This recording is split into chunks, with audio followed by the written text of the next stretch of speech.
Welcome to the Subjective Professor podcast, where we reject coercion and hypocrisy. It's Friday, April 18th, 2025, and this is episode 365, and we're going to talk about freedom is for love, not war. Well, if you know anyone who's Christian, you know that today is Good Friday and Sunday is Easter. Easter is generally on a different day every year. And that's because of the way it is determined. And it's determined by being the first Sunday after the first full moon on or after the spring equinox. So the spring equinox is March 21st, and the first full moon is the Pascal full moon. And so the first Sunday after the first full moon is Easter. Christians remember the death of Jesus, the crucifixion of Jesus on Friday. So it's a sad day, but it's called good. And that's because Christ did the whole work of salvation thing.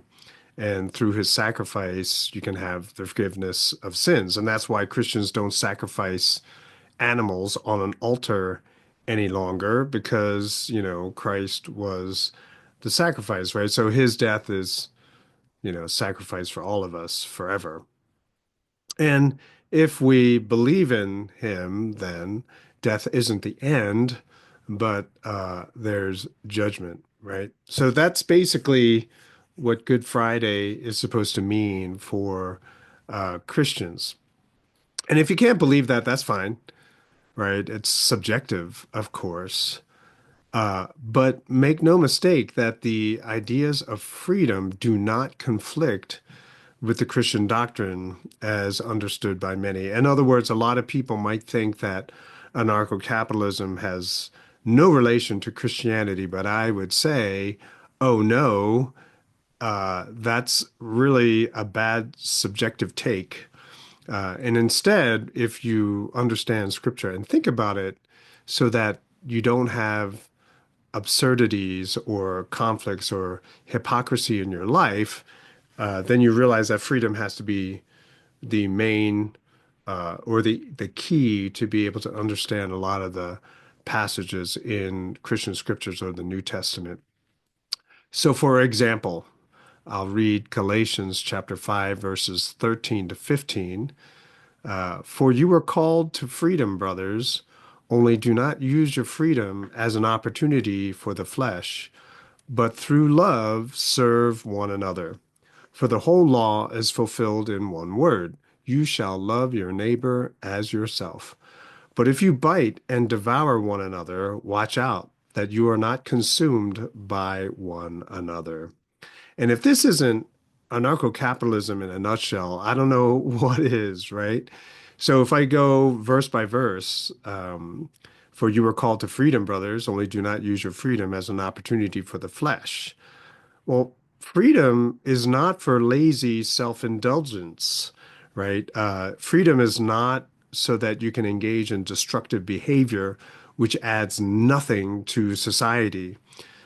Freedom is not for just simply consuming the work of others, right? That's not what freedom is for. And it seems that a lot of people often will run with that sort of implication that you're going to have freedom to be able to sort of mooch off of others, right? Get on welfare so you don't have to really be serious about contributing to society. And the breakdown of that we see all around us, right? So instead of being observing etiquette, being polite, being tolerant of each other, people just are triggered at the slightest incident and they just start to go violently against each other. It's just crazy. And instead of using your freedom as an opportunity for flesh, it says, but through love, serve one another. And I've talked about this before on Sunday sermons, but serve each other. And serving each other, that appears in several different other religions as well.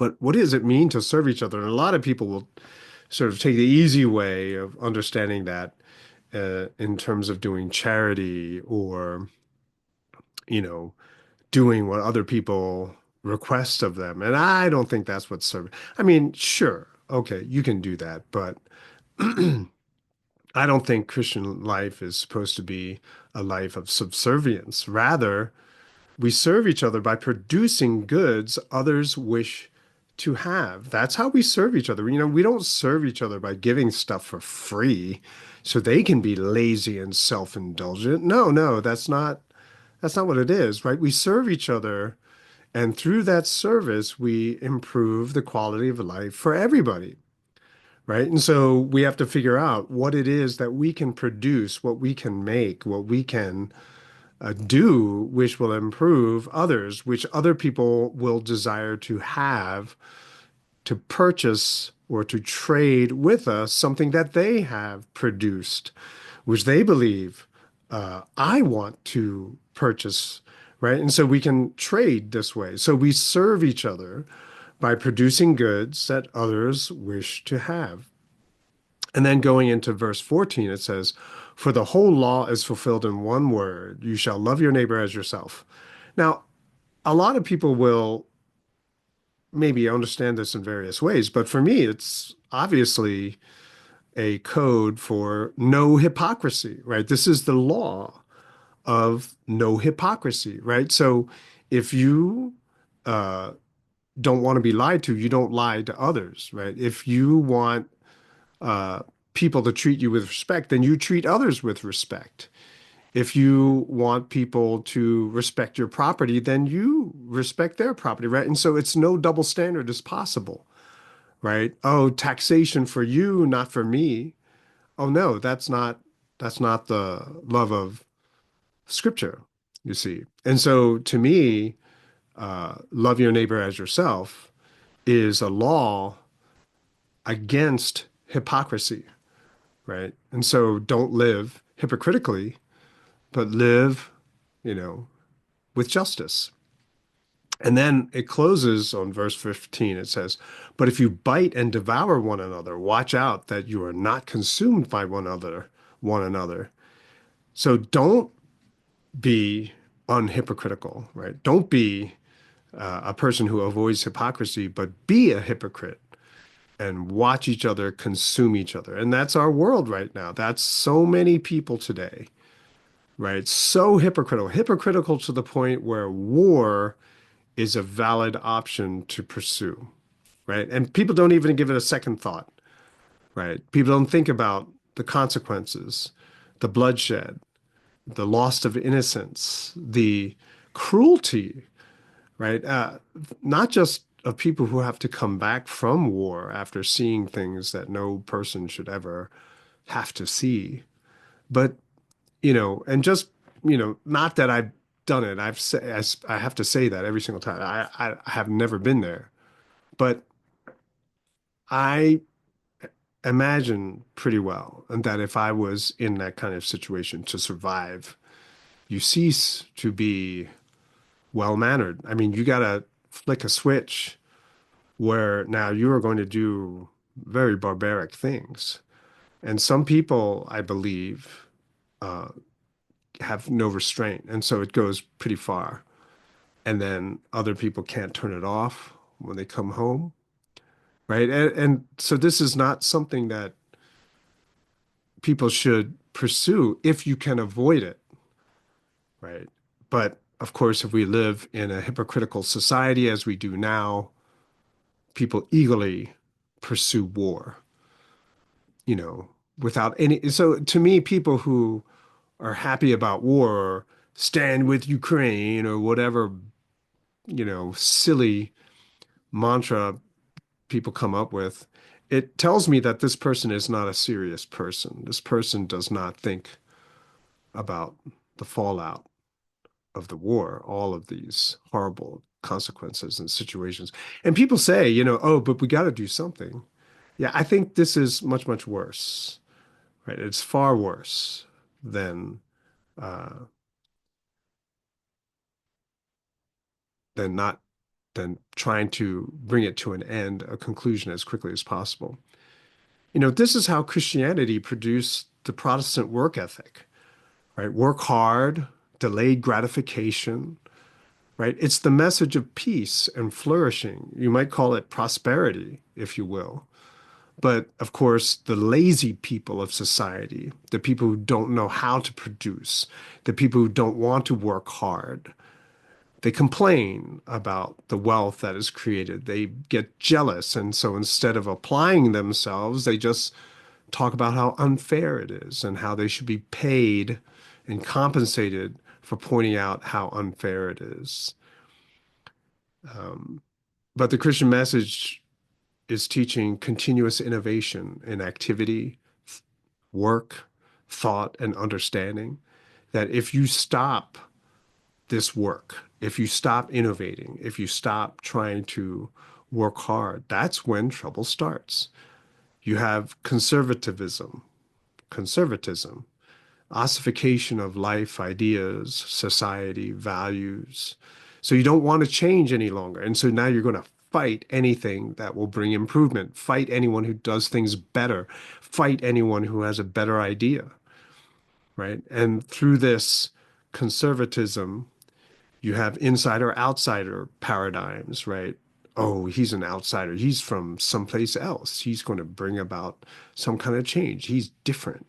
And then you have, on a parallel note, the native and the immigrant dynamic, right? I was here before you, so you're fresh off the boat, but I'm a native. You know, this weird thing that happens in America.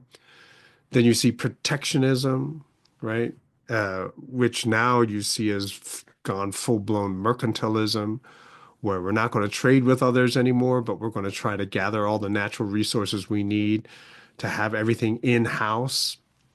And in order to do that, you're going to try to bully other people into making deals with you, right? This is what happens when you stop growing, when you stop innovating, when you stop working hard, right? And you want other people to do work for you instead. Multiculturalism, which is basically ethnocentrism in disguise, right? All this stuff about multiculturalism is so bogus, right? If you think about it really, right, where, you know, because it's out of multiculturalism that you have, you know, what do they call that? Cultural appropriation, right? This belongs to my culture. You know, that's ethnocentrism. Come on.